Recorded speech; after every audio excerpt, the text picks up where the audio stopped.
Hello friends, പുതിയൊരു ക്ലാസ്സിലേക്ക് എല്ലാവർക്കും സ്വാഗതം. അപ്പോൾ ഇന്നത്തെ ക്ലാസ് കേട്ടിട്ട് കാറ്റഗറി 3 ഫിസിക്കൽ സയൻസിൽ നമ്മൾ കെമിസ്ട്രിയുടെ ഓരോ ചാപ്റ്റർ, അതായത് സിലബസ് ബേസ് ചെയ്ത് ഓരോ ചാപ്റ്ററിലുള്ള ക്വസ്റ്റ്യൻസ് നമ്മൾ ഡിസ്കസ് ചെയ്യായിരുന്നു. അപ്പോൾ ഇന്നത്തെ chapter nature of matter and separation of mixtures ആണ്. അപ്പോൾ നമ്മൾ തിയറീസ്, നമ്മൾ എല്ലാ ചാപ്റ്റേഴ്സിലെയും തിയറീസൊക്കെ നമുക്കറിയാം അല്ലേ, എല്ലാ ചാപ്റ്റേഴ്സിലെ കാര്യങ്ങളും അറിയാം. പക്ഷേ ക്വസ്റ്റ്യൻസ് എങ്ങനെ വരും, ആ ക്വസ്റ്റ്യൻസ് വരുന്നതിനെ എങ്ങനെ നമ്മൾ ഡീൽ ചെയ്യും, അത് നമുക്ക് കുറേ ക്വസ്റ്റ്യൻസ് വായിച്ചും കണ്ടും കേട്ടും ഒക്കെ നമുക്കതിന് ഉത്തരം എഴുതാനായിട്ട് പറ്റത്തുള്ളൂ അല്ലേ. അപ്പോൾ നമ്മൾ അതുപോലെ കുറേ ക്വസ്റ്റ്യൻസ് ആണ് നമ്മൾ ഈ ചാനൽ ഇൻക്ലൂഡ് ചെയ്യുന്നത്. കൂടുതലും ക്വസ്റ്റ്യൻസ് ആണ്, ക്വസ്റ്റ്യൻ ഡിസ്കഷൻ ആണ്. അപ്പോൾ അതിൻ്റെ ആൻസേഴ്സ് ഒക്കെ നമ്മൾ ഡിസ്കസ് ചെയ്യുന്നുണ്ട്. അപ്പോൾ ഇന്നും നമ്മൾ കുറേയധികം ക്വസ്റ്റ്യൻസ് ആയിട്ടാണ് വന്നിരിക്കുന്നത്. അപ്പോൾ ഒരു 30 ക്വസ്റ്റ്യൻസ് നമ്മൾ ഇന്ന് ഡിസ്കസ് ചെയ്യുന്നുണ്ട്. അപ്പോൾ എല്ലാവരും നമ്മുടെ ചാനൽ കാണുക, ഇന്നത്തെ ക്ലാസ് മുഴുവനായിട്ട് കാണുക കേട്ടോ. പിന്നെ ദ ലേണിംഗ് ട്രാക്ക് എന്ന് പറയുന്ന ചാനൽ ആദ്യമായിട്ട് കാണുന്നവർ സബ്സ്ക്രൈബ് ചെയ്യാൻ മറക്കരുത്, ലൈക്ക് ചെയ്യാനും ഷെയർ ചെയ്യാനും മറക്കരുത്. പിന്നെ നിങ്ങളുടെ നിർദ്ദേശങ്ങളൊക്കെ അറിയിക്കുക. ഓക്കെ, അപ്പോൾ ഇന്നത്തെ ക്ലാസ്സിലേക്ക് പോകാം. First question, under what condition does capillary action occur? Okay, capillary action സംഭവിക്കുന്ന ഒരു കണ്ടീഷൻ ഏത് കണ്ടീഷനിലാണ് എന്നാണ് ചോദിച്ചിരിക്കുന്നത്. First option, cohesion and adhesion are equal. When adhesion is greater than cohesion. Next option, when cohesion is greater than adhesion. Fourth option, all the answers are correct. എന്തായിരിക്കും? Capillary action സംഭവിക്കണമെങ്കിൽ നമ്മൾ പഠിച്ചു, രണ്ട് force of attractions നമ്മൾ പഠിച്ചിട്ടുണ്ട്, അഡ്ഹീഷനും കൊഹീഷനും അല്ലെ. Adhesion എന്ന് പറഞ്ഞാൽ എന്താണ്? The force of attraction between different types of molecules ആണ് അഡ്ഹീഷൻ എന്ന് പറയുന്നത്. കൊഹീഷൻ എന്ന് പറഞ്ഞാൽ എന്താണ്? The force of attraction between same type of molecule ആണ്. അപ്പോൾ കാപ്പിലറി ആക്ഷൻ എന്ന് പറഞ്ഞാൽ നമ്മൾക്കറിയാം, നമ്മളിപ്പോൾ ഒരു ബീക്കറിൽ വെള്ളം എടുത്തു, അതിലൊരു ചെറിയ നാരോ ട്യൂബ് ഇറക്കി വെക്കുന്നു. അപ്പോൾ വെള്ളം ആ നാരോ ട്യൂബിലൂടെ റൈസ് ചെയ്ത് കയറുന്നു. അപ്പോൾ ആ ഒരു കേസിൽ ഏത് ഫോഴ്സ് ഓഫ് അട്രാക്ഷൻ കൂടുതലായത് കൊണ്ടായിരിക്കണം അവിടെ ആ ഒരു ആക്ഷൻ നടന്നത്? അതായത് the force of attraction between water molecule and glass molecule അല്ലേ. ആ നാരോ ട്യൂബിലുള്ള ഗ്ലാസ് മോളിക്യൂളും വാട്ടർ മോളിക്യൂളും തമ്മിലൊരു അട്രാക്ഷൻ കൂടുതലായത് കൊണ്ടാണ് ആ കാപ്പിലറി ആക്ഷൻ അവിടെ നടന്നത് അല്ലേ. അപ്പോൾ ഇവിടുത്തെ ആൻസർ ഏതാണ്? The adhesion is greater than cohesion അല്ലേ. അപ്പോൾ അഡ്ഹീഷൻ ഫോഴ്സ്, അതായത് the force of attraction between different molecules ആയിട്ടുള്ള അഡ്ഹീഷൻ ഫോഴ്സ് കൂടുതലായതുകൊണ്ടാണ് അവിടെ കാപ്പിലറി ആക്ഷൻ സംഭവിക്കുന്നത്. ഓക്കെ, അപ്പോൾ ഇവിടുത്തെ ആൻസർ എന്താണ്? സെക്കൻഡ് ഓപ്ഷൻ ആണ്, when adhesion is greater than cohesion. ഇനി കാപ്പിലറി ഡിപ്രഷന്റെ കേസും കൂടെ പറയാം. കാപ്പിലറി ഡിപ്രഷൻ സംഭവിക്കണമെങ്കിൽ അവിടെ ഏത് ഫോഴ്സ് ആയിരിക്കും കൂടുതൽ? കൊഹസീവ് ഫോഴ്സ് ആയിരിക്കും, അല്ലെങ്കിൽ കൊഹീഷൻ ആയിരിക്കും. അതായത് the force of attraction between same type of molecule, അതായത് മെർക്കുറിയാണ് നമ്മൾ കാപ്പിലറി ഫോൾ എപ്പോഴും കാണിക്കുന്നത്. അപ്പോൾ മെർക്കുറിയുടെ കേസിൽ മെർക്കുറി മോളിക്യൂൾസ് തമ്മിലുള്ള ഫോഴ്സ് ഓഫ് അട്രാക്ഷൻ വളരെ കൂടുതലാണ്. അതുകൊണ്ട് അവർ കാപ്പിലറി ഡിപ്രഷൻ കാണിക്കുന്നു. മെർക്കുറി ഗ്ലാസ് ഉള്ളിലൂടെ കയറുന്നില്ല, കാരണം മെർക്കുറി തമ്മിലുള്ള ആ മോളിക്യൂൾ അട്രാക്ഷൻ ആണ് കൂടുതൽ, കൊഹീഷൻ ആണ് കൂടുതൽ, അഡ്ഹീഷൻ അല്ല. അപ്പോൾ ആ ഒരു കേസിൽ, അല്ലെങ്കിൽ കാപ്പിലറി ഡിപ്രഷന്റെ കേസിൽ കൊഹീഷൻ ആണ് ഏറ്റവും കൂടുതൽ എന്ന് ഓർത്തിരിക്കുക. അപ്പോൾ ഇവിടുത്തെ ആൻസർ ഓപ്ഷൻ 2 ആണ്. Okay, next question, what is cohesion? ഇനി കൊഹീഷൻ എന്താണെന്ന് നോക്കാം. അപ്പോൾ നമ്മൾ നേരത്തെ പറഞ്ഞതാണ്, നമുക്ക് ഓപ്ഷൻസ് നോക്കാം. The attraction between mercury and glass, the attraction between water and glass, the attraction between mercury molecules, the attraction between 2 different substance. എന്താണ് കൊഹീഷൻ? നമ്മൾ ഇതിനു മുമ്പ് പറഞ്ഞതാണ് അല്ലേ. സെയിം ടൈപ്പ് ഓഫ് മോളിക്യൂൾസ് തമ്മിലുള്ള ആ ഒരു ഫോഴ്സ് ഓഫ് അട്രാക്ഷനെയാണ് നമ്മൾ കൊഹീഷൻ എന്ന് പറയുന്നത്. അപ്പോൾ ഇവിടുത്തെ ഓപ്ഷൻസ് നോക്കാം. The attraction between mercury and glass cohesion ആണോ? അല്ല.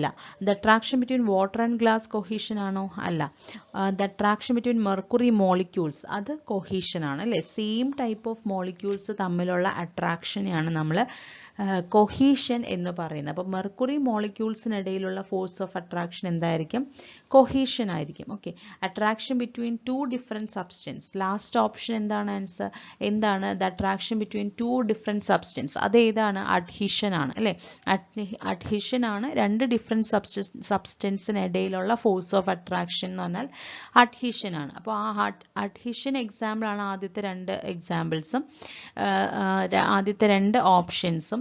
മൂന്നാമത്തെ ഓപ്ഷൻ എന്ന് പറഞ്ഞാൽ അട്രാക്ഷൻ ബിറ്റ്വീൻ മെർക്കുറി മോളിക്യൂൾസ് എന്ന് പറഞ്ഞാൽ അത് കൊഹീഷൻ ആണ്. ഓക്കെ, കൊഹീഷൻ എക്സാമ്പിൾ ആണ്. Okay, Next question, which of the following is not an example of capillary action? Capillary action example അല്ലാത്തത് ഏതാണെന്ന് ചോദിച്ചിരിക്കുന്നത്.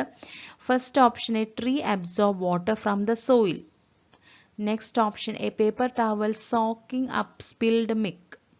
A convex surface of a mercury in a narrow tube. Last option, water climbing in a straw.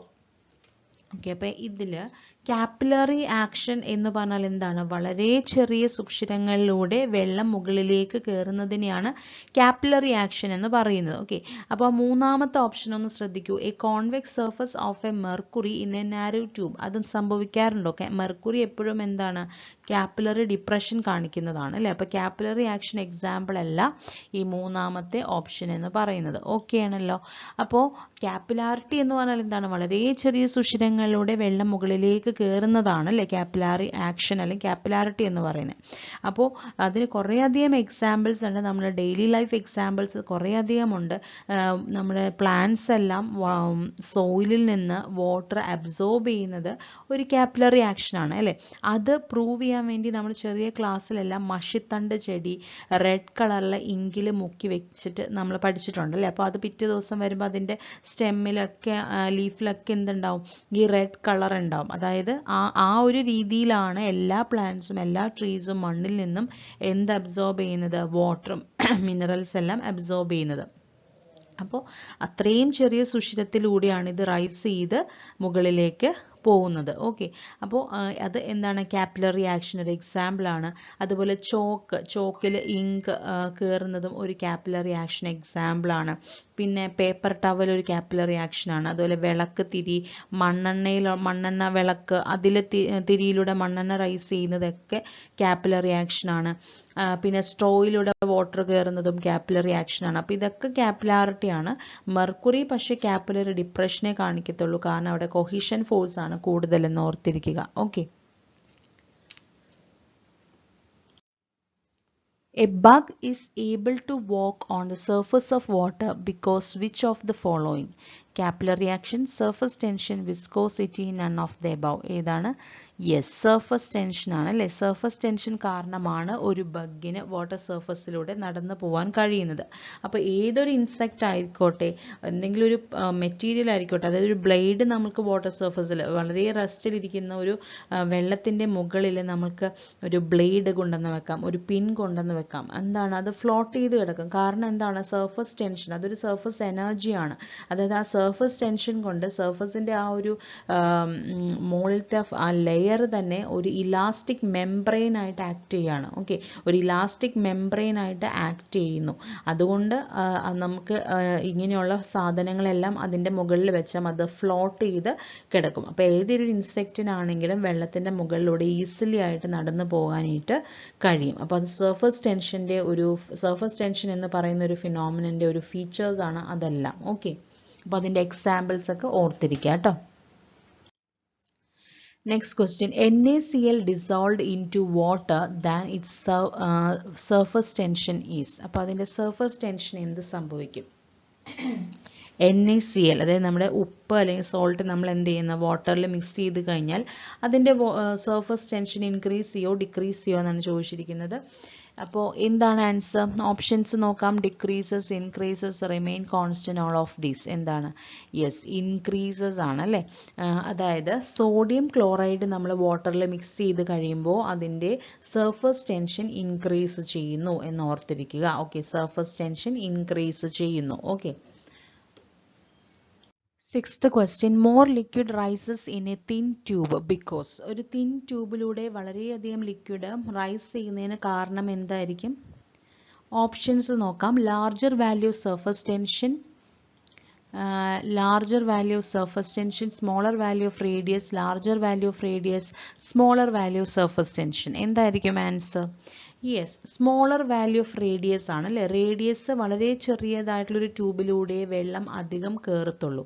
അപ്പോൾ നമ്മളൊരു equation ഒക്കെ പഠിച്ചിട്ടുണ്ട്, ഈ water കോളത്തിൻ്റെ height കണ്ടുപിടിക്കാനായിട്ടുള്ളൊരു equation, അതായത് H is equal to 2T cos theta by R rho G. അപ്പോൾ ആ ഒരു ഇക്വേഷനിൽ നിന്ന് നമുക്ക് മനസ്സിലാക്കാം, ഈ ഒരു ഇക്വേഷൻ അതായത് H is equal to 2T cos theta R rho G എന്ന് പറയുന്ന ഇക്വേഷൻ നമ്മൾ ഈ വീഡിയോയിൽ ഡിസ്കസ് ചെയ്യുന്നുണ്ട്. അപ്പോൾ നമ്മൾ ക്ലാസ് ഫുള്ളായിട്ട് കാണുക കേട്ടോ. അപ്പോൾ ആ ഒരു ഇക്വേഷനിൽ നമുക്ക് മനസ്സിലാക്കാം, ഒരു നാരോ ട്യൂബിലൂടെ വാട്ടർ റൈസ് ചെയ്യുന്നതിൻ്റെ ആ height that's inversely proportional to the radius of the ട്യൂബാണ്. ഓക്കെ, ആ ട്യൂബിൻ്റെ റേഡിയസിനോട് ഇൻവേഴ്സ്ലി പ്രപ്പോർഷണൽ ആണ് ഹൈറ്റ്. അപ്പോൾ എന്താണ്, ഹൈറ്റ് അത്രയും ഉയരണമെങ്കിൽ എന്ത് സംഭവിക്കണം, റേഡിയസ് വളരെ ചെറുതായിരിക്കണം. ഓക്കെ, അപ്പോൾ ദ വാല്യൂ എന്തായിരിക്കണം, ഇവിടുത്തെ ആൻസർ ഓപ്ഷൻ 2 ആണ്, സ്മോളർ വാല്യൂ ഓഫ് റേഡിയസ് ആയിരിക്കണം. ഓക്കെ, റേഡിയസ് വളരെ ചെറുതായിരിക്കണം. പിന്നെ ഒരു കാര്യം, സർഫസ് ടെൻഷനോട് ഈ വാട്ടർ ഒരു നാരോ ട്യൂബിലൂടെ റൈസ് ചെയ്യുന്ന ആ ഒരു വാട്ടറിൻ്റെ height directly proportional to surface tension ആണ്. നമുക്ക് ആ ഇക്വേഷൻ നമുക്ക് മനസ്സിലാക്കാൻ പറ്റും. H is equal to 2T cos theta by R rho G ആണ്. T എന്ന് പറയുന്നതാണ് സർഫസ് ടെൻഷൻ. അപ്പോൾ ആ കാപ്പിലറി റൈസ് ആ ഹൈറ്റ് എന്ന് പറയുന്നത് directly proportional to surface tension ആണ്, but inversely proportional to radius ആണെന്ന് ഓർത്തിരിക്കുക. Okay, next question, excess pressure inside a soap bubble. ഒരു സോപ്പ് ബബിളിൻ്റെ ഉള്ളിലുള്ള എക്സസ് പ്രഷർ എന്ന് പറയുന്നത് ഓപ്ഷൻസ് നോക്കാം. Directly proportional to the radius, independent of radius, inversely proportional to the radius, none of the above. ഏതാണ് answer? ഒരു soap ബബിളിൻ്റെ ഉള്ളിലുള്ള എക്സസ് പ്രഷർ എന്ന് പറയുന്നത് inversely proportional to the radius ആയിരിക്കും. റേഡിയസിനോട് ഇൻവേഴ്സ്ലി പ്രപ്പോർഷണൽ ആണ്. അതായത് ഒരു സോപ്പ് ബബിളിൻ്റെ റേഡിയസ് വളരെ കൂടുതലാണെങ്കിൽ അതിൻ്റെ ഉള്ളിലുള്ള പ്രഷർ വളരെ കുറവായിരിക്കും. ഇൻവേഴ്സ്ലി പ്രപ്പോർഷണൽ ആണ് അവർ തമ്മിൽ. ഓക്കെ, ഒരു സോപ്പ് ബബിൾ എടുക്കുക, ആ സോപ്പ് ബബിളിൻ്റെ ഉള്ളിലുള്ള പ്രഷർ, സോപ്പ് ബബിളിൻ്റെ ഉള്ളിലുള്ള പ്രഷർ, അതായത് അതിൻ്റെ റേഡിയസ് കൂടിയതാണെങ്കിൽ അതിൻ്റെ ഉള്ളിലുള്ള പ്രഷർ കുറവായിരിക്കും. റേഡിയസ് വളരെ കുറവാണെങ്കിൽ അതിൻ്റെ ഉള്ളിലുള്ള പ്രഷർ കൂടുതലായിരിക്കും. അപ്പോൾ ഇൻവേഴ്സ്ലി പ്രപ്പോർഷണൽ ആണെന്ന് ഓർത്തിരിക്കുക കേട്ടോ. 8th question, 2 drops of a liquid are merged to form a single drop. അപ്പോൾ 2 ലിക്വിഡ് ഡ്രോപ്സ് merge ചെയ്തിട്ട് ഒരു സിംഗിൾ ഡ്രോപ്പ് ഫോം ചെയ്യുമ്പോൾ ആ ഒരു പ്രോസസ്സിൽ എനർജി അബ്സോർബ്ഡ് ആണോ, എനർജി റിലീസ്ഡ് ആണോ, എനർജി കോൺസ്റ്റൻ്റ് ആണോ? അപ്പോൾ 2 ലിക്വിഡ് ഡ്രോപ്സ് തമ്മിൽ മെർജ് ചെയ്തിട്ട് ഒരു സിംഗിൾ ഡ്രോപ്പ് ആവുന്നു. അപ്പോൾ ആ ഒരു കേസിൽ എന്താണ്, എനർജി റിലീസ് ചെയ്യാണ്. ഓക്കെ, അവരെന്താ ചെയ്യുന്നത്, എനർജി റിലീസ് ചെയ്തിട്ടാണ് ഒരു സിംഗിൾ ഡ്രോപ്പ് ആയിട്ട് മാറുന്നതെന്ന് ഓർത്തിരിക്കുക. Next question, a liquid does not wet the surface of a solid if the angle of contact. അതും നമ്മൾ പഠിച്ചിട്ടുണ്ട്, ആംഗിൾ ഓഫ് കോണ്ടാക്ട്. അതായത് ഒരു നാരോ തിൻ ട്യൂബിലൂടെ വാട്ടർ റൈസ് ചെയ്യുന്നു. അപ്പോൾ അവിടുത്തെ ആംഗിളും ആ വാട്ടർ സർഫസിൻ്റെ ആംഗിളൊക്കെ ആയിട്ട് നമ്മൾ ഒരു ആംഗിളൊക്കെ പഠിച്ചിട്ടുണ്ട്. അപ്പോൾ ആ ആംഗിൾ അക്യൂട്ട് ആംഗിൾ ആണെങ്കിൽ, അവിടുത്തെ ആംഗിൾ അക്യൂട്ട് ആംഗിൾ ആണെങ്കിൽ എന്താണ്, കാപ്പിലറി റൈസ് ആയിരിക്കും. ഒബ്റ്റ്യൂസ് ആംഗിൾ ആണെങ്കിൽ എന്താണ്, കാപ്പിലറി ഫോൾ ആണ്. അപ്പോൾ എന്താ നമുക്ക് പറയാം, liquid surface does not wet the surface of a solid എന്ന് പറയും. അപ്പോൾ ഇവിടുത്തെ ആൻസർ എന്താണ്, ഒബ്റ്റ്യൂസ് ആംഗിൾ ആണ്. ഓക്കെ, എന്താണ്, ഒബ്റ്റ്യൂസ് ആംഗിൾ ആണെന്ന് ഓർത്തിരിക്കുക. Okay, next question, potential energy of a molecule on the surface of a liquid is as compared to the another molecule inside the liquid. എന്താണ്, സർഫസിൻ്റെ മുകളിലിരിക്കുന്ന, അതായത് ആ ലിക്വിഡ് സർഫസിലിരിക്കുന്ന മോളിക്യൂളിൻ്റെ പൊട്ടൻഷ്യൽ എനർജിയും ലിക്വിഡിൻ്റെ ഉള്ളിലുള്ള മോളിക്യൂളിൻ്റെ എനർജി, പൊട്ടൻഷ്യൽ എനർജിയും തമ്മിലുള്ള ഡിഫറൻസ് എന്തായിരിക്കും? നമുക്കറിയാം അല്ലെ, പൊട്ടൻഷ്യൽ എനർജി ആ മുകളിലുള്ള മോളിക്യൂളിനായിരിക്കും കൂടുതൽ. ഓക്കെ, അപ്പോൾ അതായത് സർഫസിലിരിക്കുന്ന ലിക്വിഡ് മോളിക്യൂളിനായിരിക്കും പൊട്ടൻഷ്യൽ എനർജി കൂടുതൽ. അപ്പോൾ ഓപ്ഷൻ ഹൈ ആണ് answer. Dimension of surface tension. എന്താണ് ഡയമെൻഷൻ, സർഫസ് ടെൻഷൻ്റെ dimension? Yes, m(T)⁻². Okay, m(T)⁻² ആണ് സർഫസ് ടെൻഷൻ്റെ ഡയമെൻഷൻ എന്ന് ഓർത്തിരിക്കുക. Next question, soap and detergents dash the surface tension of water. വാട്ടറിൻ്റെ സർഫസ് ടെൻഷൻ എന്ത് ചെയ്യും? സോപ്പും ഡിറ്റർജൻസ് ഒക്കെ നമ്മൾ ആഡ് ചെയ്യുവാണെങ്കിൽ വാട്ടറിൻ്റെ സർഫസ് ടെൻഷൻ ഇൻക്രീസ് ചെയ്യോ ഡിക്രീസ് ചെയ്യോ? ഡിക്രീസ് ചെയ്യും അല്ലേ. അപ്പോൾ soap and detergents decreases surface tension of water ആണ്. ഓക്കെ, വാട്ടറിൻ്റെ സർഫസ് ടെൻഷൻ ഈ സോപ്സ് ആൻഡ് ഡിറ്റർജൻസ് ഡിക്രീസ് ചെയ്യിക്കുന്നു. അതുപോലെ നമ്മൾ നേരത്തെ NaCl ആഡ് ചെയ്യുക, സോഡിയം ക്ലോറൈഡ് അല്ലെങ്കിൽ നമ്മൾ സോൾട്ട് ആഡ് ചെയ്ത് കഴിയുമ്പോൾ സർഫസ് ടെൻഷൻ എന്ത് പറ്റും എന്നാ പറഞ്ഞത്? Surface tension increases. Okay, salt add ചെയ്യുമ്പോൾ surface tension increases, soaps and detergents add ചെയ്യുമ്പോൾ സർഫസ് ടെൻഷൻ ഡിക്രീസസ് എന്ന് ഓർത്തിരിക്കുക.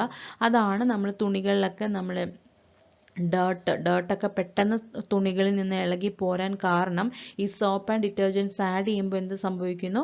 യെസ്, സർഫസ് ടെൻഷൻ കുറയുന്നു. വാട്ടറിൻ്റെ സർഫസ് ടെൻഷൻ കുറയുമ്പോഴാണ് ആ തുണിയിൽ നിന്നും ഡേർട്ടെല്ലാം പെട്ടെന്ന് ഇളകി പോകുന്നത്. ഓക്കെ, അപ്പോൾ ഡിക്രീസസ് ആണ് ആൻസർ. അപ്പോൾ ദാ കാപ്പിലറി റൈസ് ഇൻ എ ട്യൂബിൻ്റെ ഇക്വേഷൻ നമ്മൾ ഡിസ്കസ് ചെയ്യുമെന്ന് പറഞ്ഞിരുന്നു. ദാ H = 2T cos θ by ROG അല്ലേ, അതാണ് ആൻസർ. ഓക്കെ, അപ്പോൾ H എന്ന് പറഞ്ഞാൽ എന്താണ്? ആ ട്യൂബിലുള്ള വാട്ടറിൻ്റെ ആ റൈസ്, അതിൻ്റെ ഹൈറ്റ് ആണ് ഈ H നമ്മൾ ഡിനോട്ട് ചെയ്യുന്നത്. H = 2T cos θ by ROG. T എന്താണ്? Surface tension, θ angle of contact, R radius of capillary tube, G acceleration due to gravity. അപ്പോൾ നമ്മൾ പറഞ്ഞതുപോലെ ഈ H, അതായത് H എന്ന് പറയുന്നത് is inversely proportional to 1/R. അതായത് റേഡിയസ് ഓഫ് ട്യൂബിനോട് ഇൻവേഴ്സ്ലി പ്രപ്പോർഷണൽ ആണ് ഹൈറ്റ് എന്ന് പറയുന്നത്, റേഡിയസിനോട് ഇൻവേഴ്സ്ലി പ്രപ്പോർഷണൽ ആണ്. അതുപോലെ H directly proportional to T ആണ്. ഓക്കെ, അതായത് സർഫസ് ടെൻഷൻ ആണ് T, സർഫസ് ടെൻഷനോട് ഡയറക്ട്ലി പ്രപ്പോർഷണലും റേഡിയസിനോട് ഇൻവേഴ്സ്ലി പ്രപ്പോർഷണൽ ആണ്. റേഡിയസിനോട് മാത്രമാണോ ഇൻവേഴ്സ്ലി പ്രപ്പോർഷണൽ? അല്ല, ഡെൻസിറ്റി ഓഫ് ദ റോ ഉണ്ട് കേട്ടോ. റോ എന്ന് പറഞ്ഞാൽ ഡെൻസിറ്റി ഓഫ് ദ വാട്ടർ ആണ്. ആ വാട്ടറിൻ്റെ ഡെൻസിറ്റിനോടും എന്താണ്? ഇൻവേഴ്സ്ലി പ്രപ്പോർഷണൽ ആണ്. അപ്പോൾ റോ എന്ന് പറഞ്ഞാൽ എന്താണ്? ഡെൻസിറ്റി ആണ്, അതിനോടും ഇൻവേഴ്സ്ലി പ്രപ്പോർഷണൽ തന്നെയാണ്. പിന്നെ ആംഗിൾ ഓഫ് കോണ്ടാക്റ്റിനോട് എന്താണ്? ഡയറക്ട്ലി പ്രപ്പോർഷണൽ ആണ്. അപ്പോൾ അതൊക്കെ ഒന്ന് ഓർത്തിരിക്കുക. പിന്നെ തീറ്റ വാല്യൂ 0 ആണെങ്കിൽ cos θ 1 ആവും. അപ്പോൾ Hന്റെ വാല്യൂ എങ്ങനെ കിട്ടും? 2T by ROG എന്ന് കിട്ടും. അപ്പോൾ ആ ഒരു ഇക്വേഷനിൽ നിന്ന് R, അതായത് റേഡിയസ് കാണാനുള്ള ഇക്വേഷൻ കിട്ടുമല്ലോ, 2T by H ρg എന്ന് കിട്ടും. അപ്പോൾ ഈ ഇക്വേഷൻസും ഈ കാര്യങ്ങളൊക്കെ ഒന്ന് ഓർത്തിരിക്കുക കേട്ടോ. Next question, which of the following separation process using boiling to separate mixtures? അതായത് ബോയിലിംഗ് യൂസ് ചെയ്തിട്ട് ഓക്കെ മിക്സ്ചറിനെ സെപ്പറേറ്റ് ചെയ്യുന്നത് ഏത് സെപ്പറേഷൻ പ്രോസസ്സിലാണ്? ഡിസ്റ്റിലേഷനിലാണോ, സെൻട്രിഫ്യൂഗേഷനിലാണോ, ഫിൽട്രേഷനാണോ, ഡിഗ്രാൻഡേഷനിലാണോ ബോയിലിംഗ് യൂസ് ചെയ്തിട്ട് സെപ്പറേറ്റ് ചെയ്യുന്നത്? നമുക്കറിയാം അല്ലേ, എന്തിലാണ്? ഡിസ്റ്റിലേഷനിലാണ്. ഓക്കെ, ഡിസ്റ്റിലേഷനിലാണ് ബോയിലിംഗ് യൂസ് ചെയ്തിട്ട് സെപ്പറേറ്റ് ചെയ്യുന്നത്. Okay, Next question, which of the following separation process involves spinning the mixture at high speed? Okay, അപ്പോൾ ഹൈ സ്പീഡിൽ സ്പിൻ ചെയ്തുകൊണ്ട് നമ്മൾ സെപ്പറേറ്റ് ചെയ്യുന്ന ഒരു പ്രോസസ്സ് ഏതാണ്? സെപ്പറേഷൻ പ്രോസസ്സ് ഏതിലാണ് നമ്മൾ അങ്ങനെ ചെയ്യുന്നത്? നമുക്ക് ആൻസർ അറിയാം അല്ലേ, സെൻട്രിഫ്യൂഗേഷൻ. അപ്പോൾ സെൻട്രിഫ്യൂഗേഷൻ എന്ന് പറയുന്ന ഒരു പ്രോസസ്സിലാണ് നമ്മൾ സ്പിൻ ചെയ്തുകൊണ്ട് മിക്സ്ചറിനെ നല്ല ഹൈ സ്പീഡിൽ സ്പിൻ ചെയ്തുകൊണ്ട് സെപ്പറേറ്റ് ചെയ്യുന്നത്. ഓക്കെ, അതൊക്കെ നമ്മൾ എക്സാമ്പിളായിട്ട് ഇപ്പോൾ പറയുവാണെങ്കിൽ നമ്മൾ തൈര് ഉണ്ടാക്കുമ്പോൾ നമ്മൾ നല്ലോണം സ്പിൻ ചെയ്തിട്ടാണ്. അപ്പോൾ അതൊക്കെ സെൻട്രിഫ്യൂഗേഷൻ എക്സാമ്പിളാണ്. അപ്പോൾ നമ്മൾ ഇന്നത്തെ വീഡിയോയിൽ നമ്മൾ ഓരോ സെപ്പറേഷൻ മെത്തേഡ്സിൻ്റെ കുറേ എക്സാമ്പിൾസ് ഡിസ്കസ് ചെയ്യുന്നുണ്ട്. നമ്മൾ കുറേ എക്സാമ്പിൾസ്, അതായത് നമ്മൾ ഡെയിലി ലൈഫുമായിട്ട് റിലേറ്റ് ചെയ്യുന്നതായിക്കോട്ടെ, കുറേ ഇൻഡസ്ട്രീസിലൊക്കെ യൂസ് ചെയ്യുന്ന പ്രോസസ്സ് ആയിക്കോട്ടെ, അങ്ങനെ കുറേ എക്സാമ്പിൾസ് നമ്മൾ ഇന്നത്തെ വീഡിയോയിൽ ഡിസ്കസ് ചെയ്യുന്നുണ്ട്. അപ്പോൾ നിങ്ങൾ ലാസ്റ്റ് വരെ വീഡിയോ കാണുക കേട്ടോ. അപ്പോൾ നമുക്ക് അതിനകത്തുള്ള എക്സാമ്പിൾസ് ഒക്കെ ഒന്ന് പഠിക്കാം. ചിലപ്പോൾ എക്സാമ്പിൾ വെച്ച് ചോദിച്ചാൽ നമുക്ക് പെട്ടെന്ന് ആൻസർ ചെയ്യാൻ പറ്റും. അപ്പോൾ എല്ലാവരും വീഡിയോ ഫുള്ളായിട്ട് കാണുക. Okay, next question, which of the following separation process using fine mesh fibers to separate mixtures? അപ്പോൾ മിക്സ്ചേഴ്സ് സെപ്പറേറ്റ് ചെയ്യാൻ ഫൈൻ മെഷ് ഫൈബേഴ്സ് യൂസ് ചെയ്യുന്നത് ഏതിലായിരിക്കും? അതും നമുക്ക് പെട്ടെന്ന് തന്നെ കിട്ടും, ഫിൽട്രേഷൻ ആണ്. ഓക്കെ, ഫിൽട്രേഷനിലാണ് അല്ലേ നമ്മൾ ഒരു ഫൈൻ മെഷ് ഫൈബേഴ്സ് വെച്ചിട്ട് സെപ്പറേറ്റ് ചെയ്തെടുക്കുന്നത്. ഓക്കെ, അപ്പോൾ അത് ഓർത്തിരിക്കുക, filtration. 16th question, in the filtration process what is the substance that removed by the filter paper? അപ്പോൾ ഫിൽട്ടർ പേപ്പറിലൂടെ റിമൂവ് ചെയ്യുന്ന ആ സബ്സ്റ്റൻസിനെ നമ്മൾ വിളിക്കുന്നത്, അതായത് നമുക്കറിയാം ഒരു ഫിൽട്ടർ പേപ്പർ വെച്ചിട്ട് എന്ത് ചെയ്യുന്നു, നമ്മൾ അതിലേക്ക് ഈ സെപ്പറേറ്റ് ചെയ്യാനുള്ള കാര്യം ഒഴിക്കുന്നു. അപ്പോൾ ആ ഫിൽട്ടർ പേപ്പറിൽ ബാക്കി വരുന്നതിന് നമ്മൾ എന്താ പറയുന്നത്? അതിൻ്റെ പേരാണ് റെസിഡ്യൂ. ഓക്കെ, അതിനെ വിളിക്കുന്നതാണ് റെസിഡ്യൂ. അപ്പോൾ കൂടുതലായിട്ട് നമ്മളിപ്പോൾ ചായയൊക്കെ ഉണ്ടാക്കി ചായ അരിക്കില്ലേ, അപ്പോൾ അരിക്കുമ്പോൾ ആ അരിപ്പയിൽ വരുന്ന ആ ചായയുടെ ആ ഒരു ബാക്കി ഭാഗം, അതായത് ആ ചായപ്പൊടി, അതിനെയാണ് നമ്മൾ ഈ ഫിൽട്ടർ പേപ്പറിൽ നമ്മൾ സെയിം മെത്തേഡ് തന്നെയാണല്ലോ ചെയ്യുന്നത്. അപ്പോൾ അതിനെ വിളിക്കുന്നത് എന്താണ്, റെസിഡ്യൂ എന്നാണ്. Okay. In the filtration process, what is the substance that passes through filter paper? Filter paperലൂടെ പാസ് ചെയ്ത് പോകുന്നതിന് എന്തായിരിക്കും വിളിക്കുന്നത്? റെസിഡ്യൂ എന്ന് പറഞ്ഞാൽ എന്താണ്? ആ ഫിൽട്ടർ പേപ്പറിൽ ബാക്കിയാവുന്നത്, നമ്മൾ സെപ്പറേറ്റ് ചെയ്ത് ബാക്കിയാവുന്ന ആ ഒരു ഫിൽട്ടർ പേപ്പറിൽ വരുന്ന കാര്യം എന്താണോ അതാണ് റെസിഡ്യൂ എന്ന് പറയുന്നത്. അത് ഫിൽട്ടർ ചെയ്ത് പോകുന്ന ആ സാധനമാണ് ഫിൽട്രേറ്റ് എന്ന് പറയുന്നത്. ഓക്കെ, ഫിൽട്രേറ്റ് എന്ന് പറഞ്ഞാൽ എന്താണ്? ഫിൽട്ടർ പേപ്പറിലൂടെ അരിച്ച് താഴേക്ക് മാറുന്നതിനെയാണ് നമ്മൾ ഫിൽട്രേറ്റ് എന്ന് പറയുന്നത്. ഇപ്പോൾ ചായയുടെ കേസിലാണെങ്കിൽ ആ ചായ, ടീ ആണ് നമുക്ക് ഫിൽട്രേറ്റ് എന്ന് പറയുന്നത്. ആ ചായപ്പൊടി ആ അരിപ്പയിൽ കിട്ടുന്ന എന്താണ്? റെസിഡ്യൂ ആണ്. അപ്പോൾ അതൊരു എക്സാമ്പിൾ ആക്കി എടുത്ത് പഠിക്കുക. ഓക്കെ. ഓക്കെ, നമ്മൾ ഇനി ഫിൽട്രേഷൻ എന്ന് പറയുന്ന പ്രോസസ്സ് നമ്മൾ യൂസ് ചെയ്യുന്ന കുറച്ച് എക്സാമ്പിൾസ് ആണ് നമ്മളിവിടെ കൊടുത്തിരിക്കുന്നത്.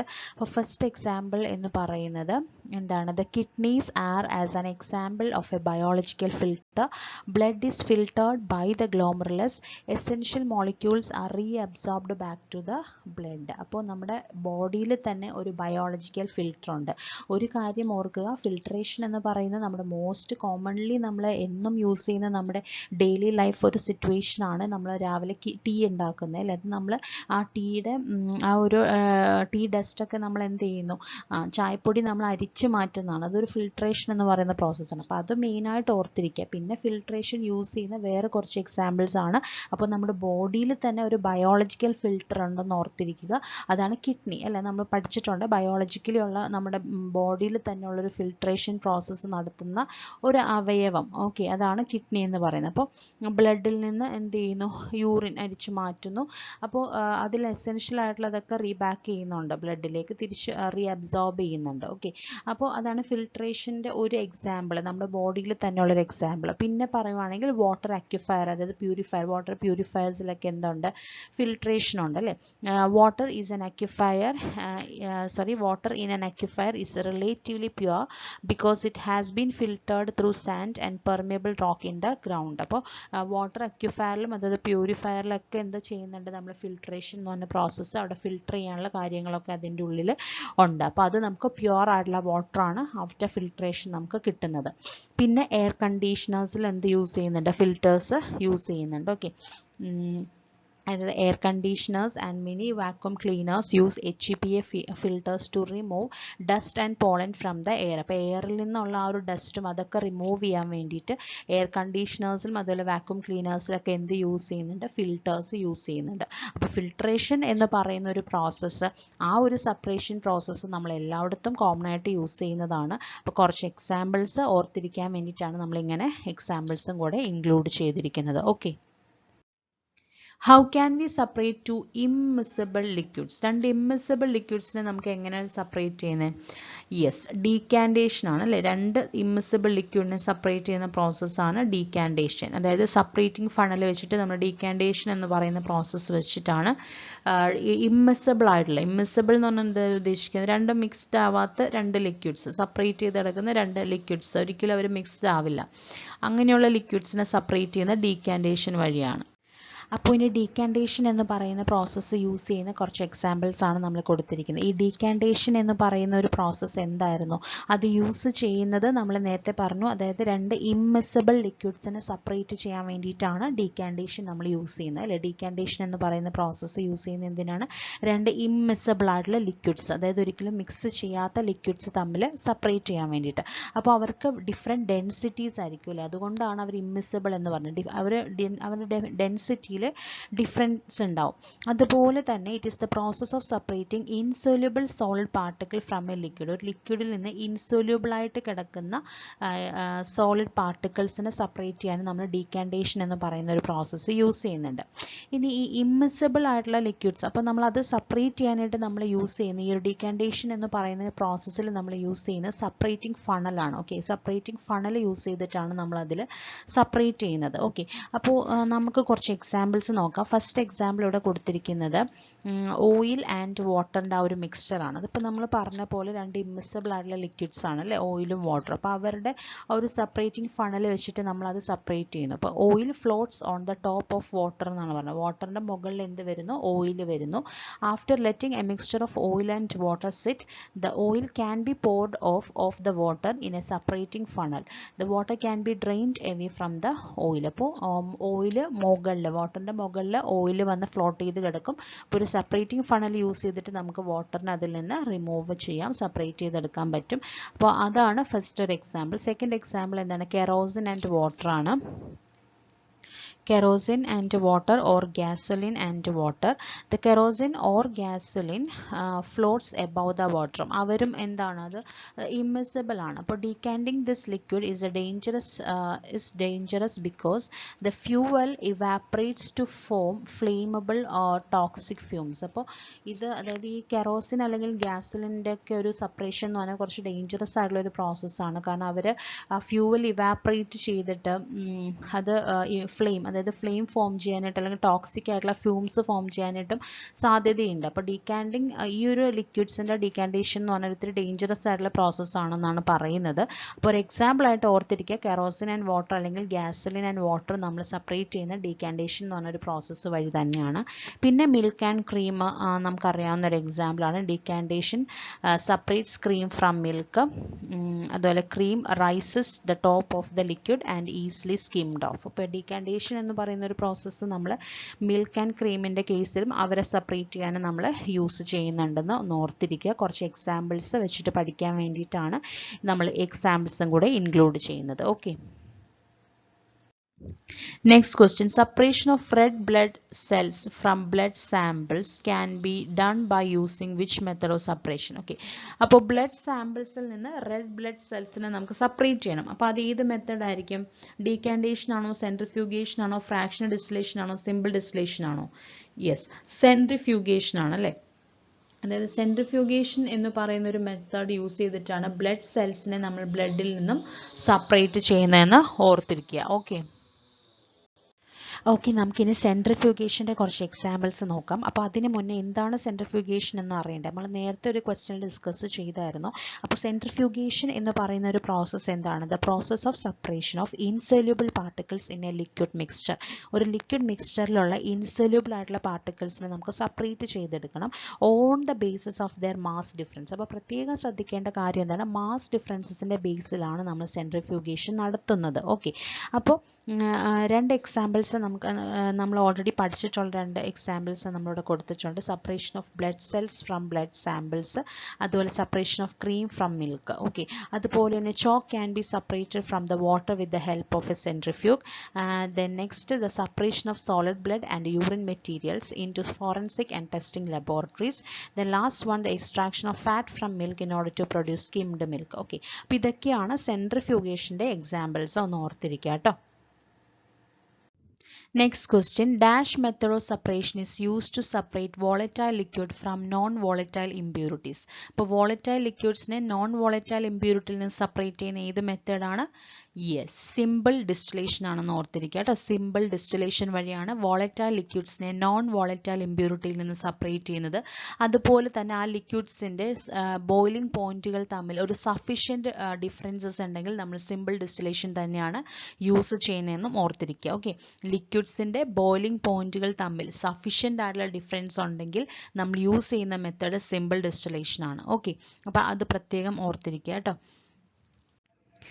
Next question, if the boiling points of liquids have a small differences, then which separation method can be used? Okay, അപ്പോൾ നമുക്ക് സെപ്പറേറ്റ് ചെയ്യേണ്ട മിക്സ്ചറിലുള്ള ലിക്വിഡ്സ് അതിൻ്റെ അവരുടെ ബോയിലിംഗ് പോയിന്റുകൾ തമ്മിൽ വളരെ ചെറിയ ഡിഫറൻസസേ ഉള്ളുവെങ്കിൽ നമുക്ക് ഏത് സെപ്പറേഷൻ മെത്തേഡ് യൂസ് ചെയ്യാം? ഓക്കെ. അപ്പോൾ 4 ഓപ്ഷൻസ് തന്നിട്ടുണ്ട്. Distillation under reduced pressure, second option fractional distillation, third option decantation, fourth option none of the above ആണ്. അപ്പോൾ ഇതിൻ്റെ ആൻസർ ഏതാണ്? ഫ്രാക്ഷണൽ ഡിസ്റ്റിലേഷൻ ആണെന്ന് ഓർത്തിരിക്കുക. ഓക്കെ. നമ്മൾക്ക് സെപ്പറേറ്റ് ചെയ്യേണ്ട മിക്സ്ചറിലുള്ള ലിക്വിഡ്സ് അവരുടെ ബോയിലിംഗ് പോയിന്റുകൾ തമ്മിൽ വളരെ ചെറിയ ഡിഫറൻസസേ ഉള്ളുവെങ്കിൽ നമ്മൾ യൂസ് ചെയ്യേണ്ട സെപ്പറേഷൻ മെത്തേഡ് എന്താണ്? ഫ്രാക്ഷണൽ ഡിസ്റ്റിലേഷൻ ആണ്. ഓക്കെ, അപ്പോൾ ഈ ഫ്രാക്ഷണൽ ഡിസ്റ്റിലേഷനെ ഇപ്പോൾ ഒരു എക്സാമ്പിൾ പറയുവാണെങ്കിൽ മെത്തനോളും എത്തനോളും തമ്മിലുള്ളൊരു mixture. Okay, mixture of ethanol and methanol. അപ്പോൾ മെത്തനോളിൻ്റെ ബോയിലിംഗ് പോയിന്റ് എത്രയാണ്? 65 ഡിഗ്രി സെൽഷ്യസ് ആണ് മെത്തനോളിൻ്റെ ബോയിലിംഗ് പോയിന്റ്. അതേപോലെ എത്തനോളിൻ്റെ ബോയിലിംഗ് പോയിന്റ് എന്ന് പറഞ്ഞാൽ 78 ഡിഗ്രി സെൽഷ്യസ് ആണ്. അപ്പോൾ ഇവരുടെ ആ ഒരു ബോയിലിംഗ് പോയിന്റ് നമ്മൾക്ക് അറിയാം, എന്താ ഒരു ചെറിയ ഡിഫറൻസസ് അല്ലേ ഉള്ളൂ. അപ്പോൾ അങ്ങനെ ഒരു കേസിൽ നമ്മൾ അവരെ സെപ്പറേറ്റ് ചെയ്തെടുക്കാൻ നമ്മൾ ഫ്രാക്ഷണൽ ഡിസ്റ്റിലേഷൻ യൂസ് ചെയ്യുന്നു. അതുപോലെ തന്നെ ഓർത്തിരിക്കേണ്ട ഒരു കാര്യമാണ് ക്രൂഡ് ഓയിൽ. ഓക്കെ, ഈ ക്രൂഡ് ഓയിലിൻ്റെ സെപ്പറേഷൻ. ഓക്കെ, അപ്പോൾ അതിന് നമ്മൾ യൂസ് ചെയ്യുന്നത് ഫ്രാക്ഷണൽ ഡിസ്റ്റിലേഷൻ തന്നെയാണെന്ന് ഓർത്തിരിക്കുക. അപ്പോൾ ക്രൂഡ് ഓയിൽ എന്ന് പറയുമ്പോൾ അതിനകത്ത് എന്തൊക്കെയുണ്ട്? പെട്രോൾ ഉണ്ട്, ഡീസൽ ഉണ്ട്, കെറോസിൻ ഉണ്ട്. ഓക്കെ, അപ്പോൾ ഇവരുടെ എല്ലാം ബോയിലിംഗ് പോയിന്റുകൾ തമ്മിൽ വളരെ ചെറിയൊരു വ്യത്യാസമേ ഉള്ളൂ. അപ്പോൾ ആ കേസിൽ എന്താണ്? ഫ്രാക്ഷണൽ ഡിസ്റ്റിലേഷൻ ആണ് യൂസ് ചെയ്യേണ്ടത്. ഇനി നമ്മൾ നേരത്തെ പറഞ്ഞത് കഴിഞ്ഞ ക്വസ്റ്റ്യനിൽ നമ്മൾ സംസാരിച്ചായിരുന്നു സിമ്പിൾ ഡിസ്റ്റിലേഷനെ പറ്റി അല്ലേ.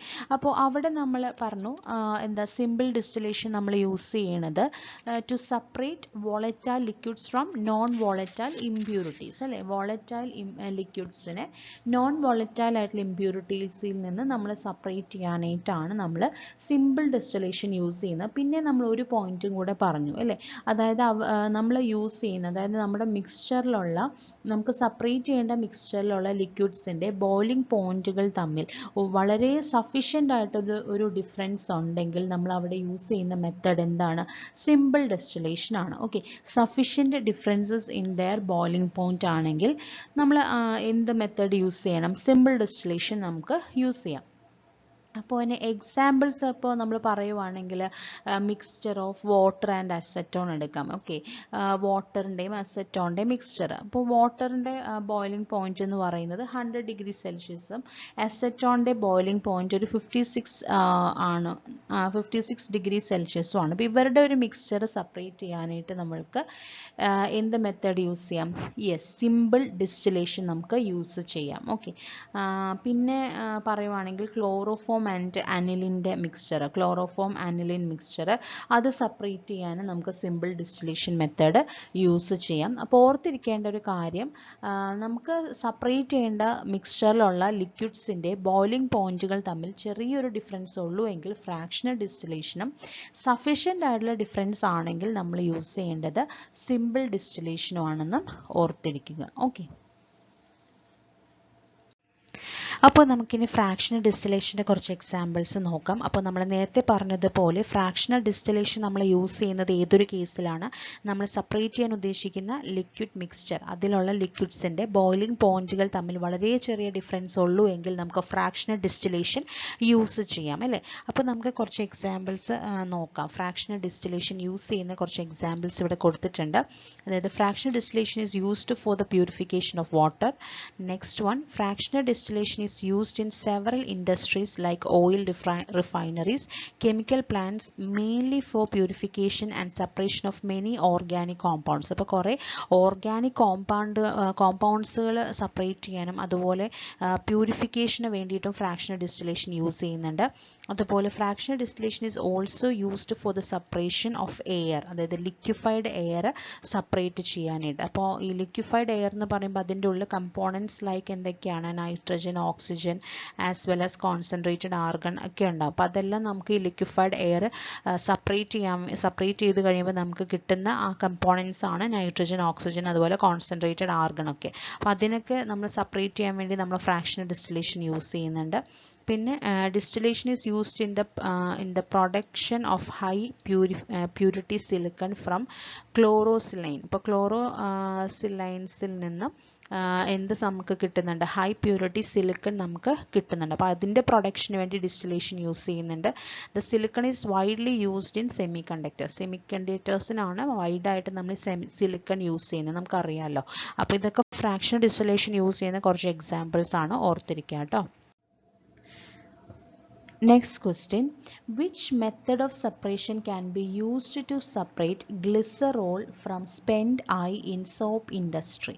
അപ്പോൾ സോപ്പ് ഇൻഡസ്ട്രിയിൽ ഗ്ലിസറോളിനെ സ്പെൻറ്റ് ഐയിൽ നിന്ന് സെപ്പറേറ്റ് ചെയ്യാനായിട്ട് യൂസ് ചെയ്യുന്ന മെത്തേഡ് ഏതാണ് എന്നാണ് ചോദിച്ചിരിക്കുന്നത്. അപ്പോൾ എന്താണ് അതിൻ്റെ ആൻസർ? ഞാൻ ആൻസർ നേരെ പറയാം. ഡിസ്റ്റിലേഷൻ അണ്ടർ റെഡ്യൂസ്ഡ് പ്രഷർ ആണ്. ഓക്കെ, അപ്പോൾ ഡിസ്റ്റിലേഷൻ നമ്മൾ ഏതൊരു കേസിലാണ് ഇവിടെ ചെയ്യുന്നത്? അണ്ടർ റെഡ്യൂസ്ഡ് പ്രഷറിൽ നമ്മൾ ഡിസ്റ്റിലേഷൻ നടത്തുന്നു. ആ ഒരു സെപ്പറേഷൻ മെത്തേഡാണ് നമ്മൾ സോപ്പ് ഇൻഡസ്ട്രിയിലെ ഗ്ലിസറോളിനെ സ്പെൻറ്റ് ഐയിൽ നിന്ന് നമ്മൾ സെപ്പറേറ്റ് ചെയ്യുന്നത്. ഓക്കെ, അപ്പോൾ എന്താണ് ഡിസ്റ്റിലേഷൻ അണ്ടർ റെഡ്യൂസ്ഡ് പ്രഷർ എന്ന് പറയുന്നത്? അതായത് ഈ ഒരു മെത്തേഡ് യൂസ് ചെയ്യുന്നത് to purify having very high boiling points. അതായത് നമ്മൾ നമ്മൾ എടുത്തിരിക്കുന്ന മിക്സ്ചറിലുള്ള ലിക്വിഡ്സിന് വളരെ വലിയൊരു ബോയിലിംഗ് പോയിന്റ് ആണെങ്കിൽ, വെരി ഹൈ ബോയിലിംഗ് പോയിന്റ് ആണെങ്കിൽ നമ്മൾക്ക് ഈ distillation under reduced pressure use ചെയ്യാം. അപ്പോൾ ഈ ഒരു മെത്തേഡ് യൂസ് ചെയ്യുമ്പോൾ നമ്മൾ ഈ ഒരു പെർട്ടിക്കുലർ ലിക്വിഡ് അതിൻ്റെ ബോയിലിംഗ് പോയിന്റ് എത്തുമ്പോഴോ അല്ലെങ്കിൽ അതിന് മുന്നെയോ ഇതെന്ത് സംഭവിക്കും? ഡീകമ്പോസ് ചെയ്യും. ഓക്കെ, ഡീകമ്പോസ് ചെയ്യും. ആ ഒരു പ്രോസസ്സാണ് ഈ ഡിസ്റ്റിലേഷൻ അണ്ടർ റെഡ്യൂസ്ഡ് പ്രഷർ എന്ന് പറയുന്നത്. ഓക്കെ, അപ്പോൾ എക്സാമ്പിൾ ഓർത്തിരിക്കുക. ഗ്ലിസറോളിനെ സ്പെൻറ്റ് ഐയിൽ നിന്ന് സെപ്പറേറ്റ് ചെയ്യാൻ വേണ്ടി നമ്മൾ യൂസ് ചെയ്യുന്ന മെത്തേഡാണ് distillation under reduced pressure. Okay, next question, dash separation method can be used to separate colors in a mixture. colors എന്ന് കേൾക്കുമ്പോൾ തന്നെ നമുക്ക് ആൻസർ കിട്ടും അല്ലേ? എന്താണ്? ക്രൊമാറ്റോഗ്രഫി ആണ്. ക്രൊമാറ്റോഗ്രഫി ആണ് നമ്മൾ യൂസ് ചെയ്യുന്ന separate colours in A mixture. ഒരു മിക്സ്ചറിലെ കളേഴ്സിനെ സെപ്പറേറ്റ് ചെയ്യാൻ വേണ്ടി നമ്മൾ യൂസ് ചെയ്യുന്ന മെത്തേഡ് എന്താണ്? Chromatography. Okay, next question, in which type of chromatography the stationary phase is held in a narrow tube and the mobile phase is forced through it under pressure? അപ്പോൾ ഏത് ക്രൊമാറ്റോഗ്രഫിയിലാണ് stationery ഫേസിനെ നമ്മളൊരു narrow ട്യൂബിൽ വെക്കുന്നു, mobile phase is forced through it under pressure? അത് ഏത് ക്രൊമാറ്റോഗ്രഫിയാണ്? നമ്മൾ different types of chromatography പഠിച്ചിട്ടുണ്ട്. അപ്പോൾ അഡ്സോർപ്ഷൻ ക്രൊമാറ്റോഗ്രഫി ഉണ്ട്, അതുപോലെ column chromatography, thin layer chromatography ഉണ്ട്. അതായത് ഈ അഡ്സോർപ്ഷൻ ക്രൊമാറ്റോഗ്രഫിയുടെ രണ്ടായിട്ട് ഡിവൈഡ് ചെയ്യുന്നതാണ് കോളം ക്രൊമാറ്റോഗ്രഫിയും തിൻ ലെയർ ക്രൊമാറ്റോഗ്രഫിയും. അതുപോലെ നമുക്ക് പാർട്ടീഷൻ ക്രൊമാറ്റോഗ്രഫി ഉണ്ട്. പാർട്ടീഷൻ ക്രൊമാറ്റോഗ്രഫിയുടെ ഒരു ഇതാണ് പേപ്പർ ക്രൊമാറ്റോഗ്രഫി എന്ന് പറയുന്നത്. എന്താണ്? പാർട്ടീഷൻ ക്രൊമാറ്റോഗ്രഫിയുടെ ഒരു ടൈപ്പ് തന്നെയാണ്. ഓക്കെ, അപ്പോൾ നമ്മുടെ ഇവിടുത്തെ ക്വസ്റ്റ്യൻ്റെ ആൻസർ എന്താണ്? കോളം ക്രൊമാറ്റോഗ്രഫി ആണെന്ന് ഓർത്തിരിക്കുക. Stationary phase is held in a narrow tube and mobile phase is forced through it under pressure. That is in column chromatography. Okay, next question, in thin layer chromatography the stationary phase is made of dash and mobile phase is made of dash. അപ്പോൾ thin layer chromatographyയിൽ എന്താണ് സംഭവിക്കുന്നത്? അപ്പോൾ thin layer chromatography എന്ന് പറയുന്നത് is a type of adsorption chromatography which involves separation of substances of mixture over a thin layer of adsorbent coated on a glass tube. Okay, അപ്പോൾ ഒരു glass ട്യൂബിൽ adsorbent coat ചെയ്തിട്ടുണ്ട്, ഒരു thin layer adsorbent coat ചെയ്തിട്ടുണ്ട്. അങ്ങനെ നമ്മൾ ആ സബ്സ്റ്റൻസിൻ്റെ ആ ഒരു മിക്സ്ചർ സെപ്പറേറ്റ് ചെയ്യുന്ന ഒരു മെത്തേഡാണ് ഈ തിൻ ലെയർ ക്രൊമാറ്റോഗ്രഫി എന്ന് ഉദ്ദേശിക്കുന്നത്. അപ്പോൾ അതിൻ്റെ സ്റ്റേഷനറി ഫേസും മൊബൈൽ ഫേസും okay is made up of dash എന്നാണ് ചോദിച്ചിരിക്കുന്നത്. അപ്പോൾ അതിൻ്റെ ആൻസർ എന്താണ്? ഓപ്ഷൻ സെക്കൻഡ് ഓപ്ഷൻ ആണ്. അതായത് stationary phase is made of solid and mobile phase is made of liquid. Okay, next question, chromatography is a physical method that is used to separate and analyze dash. അപ്പോൾ ഇവിടുത്തെ answer എന്താണ്? Okay, viscous mixture, simple mixture, complex mixture, all of the above. ഏതാണ് answer? Complex mixture ആണെന്ന് ഓർത്തിരിക്കുക കേട്ടോ. അപ്പോൾ chromatography എന്ന് പറഞ്ഞാൽ ഇസ് എ ഫിസിക്കൽ മെത്തേഡ്. അതൊരു ഫിസിക്കൽ മെത്തേഡാണ് that is use to separate and analyse a complex mixture. ഒരു കോംപ്ലക്സ് മിക്സ്ചർ സെപ്പറേറ്റ് ചെയ്യാനും അനലൈസ് ചെയ്യാനുമാണ് നമ്മൾ ക്രൊമാറ്റോഗ്രഫി എന്ന് പറയുന്ന ഫിസിക്കൽ മെത്തേഡ് യൂസ് ചെയ്യുന്നത്. Okay, Next question, which of the following cannot be used as adsorbent in column adsorption chromatography? അപ്പോൾ column adsorption chromatography യിൽ adsorbent ആയിട്ട് യൂസ് ചെയ്യാൻ പറ്റാത്തത് താഴെ തന്നിരിക്കുന്നതിൽ ഏതാണ്? അപ്പോൾ first one silica gel, aluminium, magnesium oxide, potassium permanganate. അപ്പോൾ ആൻസർ പൊട്ടാസ്യം പെർമാംഗനേറ്റ് ആണ്. പൊട്ടാസ്യം പെർമാംഗനേറ്റ് അഡ്സോർബൻ്റ് ആയിട്ട് യൂസ് ചെയ്യാറില്ല. ബാക്കി മൂന്നും, അതായത് സിലിക്ക ജെല്ലും അലൂമിനിയം ആണ് നമ്മൾ കോമൺ ആയിട്ട് യൂസ് ചെയ്യുന്ന അഡ്സോർബൻറ്റ്. പിന്നെ മഗ്നീഷ്യം ഓക്സൈഡ് നമ്മൾ യൂസ് ചെയ്യാറുണ്ട്. പൊട്ടാസ്യം പെർമാംഗനേറ്റ് നമ്മൾ യൂസ് ചെയ്യാറില്ല. Okay. Next question, in column chromatography the stationary phase is made of dash, mobile phase is made of dash. Okay, അപ്പോൾ column chromatography യിലും answer എന്താണ്? Solid liquid ആണ് answer. That is stationary phase is made of solid and the mobile phase is made of liquid. Okay. Next question, dash chromatography is based on continuous differential partitioning of components of a mixture between stationary phase and mobile phase. അപ്പോൾ അത് ഏത് ക്രൊമാറ്റോഗ്രഫിയിലാണ് അങ്ങനെ നടക്കുന്നത്? Continuous, അതായത് ഈ ഒരു type ക്രൊമാറ്റോഗ്രഫിയിൽ ഒരു continuous differential partitioning ഉണ്ട്, partitioning of components of A mixture. അപ്പോൾ സ്റ്റേഷനറി ഫേസിനും ഒരു മൊബൈൽ ഫേസിനും ഇടയ്ക്ക് ഒരു continuous differential partitioning of components നമ്മൾ നടത്തുന്നുണ്ട്. അപ്പോൾ അത് ഏത് ക്രൊമാറ്റോഗ്രഫിയിലാണ് അങ്ങനെ ചെയ്യുന്നത് എന്നാണ് ചോദിച്ചിരിക്കുന്നത്. അപ്പോൾ ആൻസർ എന്താണ്? യെസ്, പാർട്ടീഷൻ ക്രൊമാറ്റോഗ്രഫിയിലാണ് അങ്ങനെ ചെയ്യുന്നത്. ഓക്കെ, അതിനെയാണ് പാർട്ടീഷൻ ക്രൊമാറ്റോഗ്രഫി എന്ന് പറയുന്നത്. Next question, at the end of chromatography experiment the chromatography paper is known as. അപ്പോൾ chromatography കഴിഞ്ഞ ആ chromatography പേപ്പറിനെ നമ്മൾ വിളിക്കുന്ന പേരെന്താണ്? യെസ്, ഇറ്റ് ഈസ് ക്രൊമാറ്റോഗ്രാം എന്നാണ് നമ്മൾ വിളിക്കുന്നത്. ഓക്കെ, ക്രൊമാറ്റോഗ്രാം എന്നാണ് നമ്മൾ വിളിക്കുന്നത്. അപ്പോൾ last end of the chromatography experiment നമ്മൾ ആ പേപ്പറിനെ വിളിക്കുന്നത് എന്താണ്? ക്രൊമാറ്റോഗ്രാം. ഓക്കെ. സോ ഇന്നത്തെ ക്ലാസ് നമ്മളിവിടെ വൈൻഡപ്പ് ചെയ്യാണ്. അപ്പോൾ എല്ലാവർക്കും നമ്മുടെ ക്ലാസ് ഇഷ്ടമായെന്ന് വിചാരിക്കുന്നു. ഇഷ്ടമായ ലൈക്ക് ചെയ്യാനും ഷെയർ ചെയ്യാനും മറക്കരുത്. പിന്നെ നിങ്ങളുടെ നിർദ്ദേശങ്ങളൊക്കെ അറിയിക്കാം. ദ ലേണിംഗ് ട്രാക്ക് എന്ന് പറയുന്ന നമ്മുടെ ചാനൽ ആദ്യമായിട്ട് കാണുന്നവർ സബ്സ്ക്രൈബ് ചെയ്യുക, ഷെയർ ചെയ്യുക.